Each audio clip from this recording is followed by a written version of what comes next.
So this is our dissecting microscope, and it gets really high magnification, so we can look really detailed at the cell. And obviously, the tissue sample is really fine, and we need to be able to look really close at it. We have to first start by cutting off the lungs, cutting into the ventricles, and then into the atrias, and then eventually it's kind of just like peeling layers off an onion. Like you're getting deeper and deeper and deeper into where you want. And where we are, it's where the tissue that we want is underneath something called the coronary sinus, and basically it's just a blood vessel in your heart. So basically, after the dissection is done, we move into this room back here, and now it's Jean's turn. What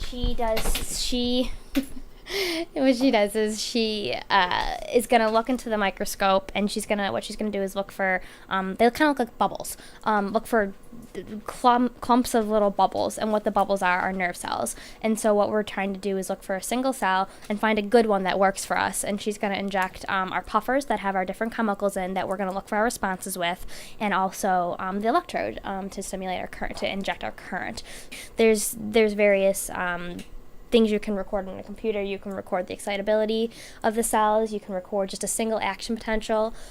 You can record the frequency of how many action potentials will fire to a certain amount of stimulation. One of the things that I'm doing this semester for my experiment is I'm looking at the effects of this chemical. It's called angiotensin, and what it does is it's from your kidneys, and it helps regulate blood pressure.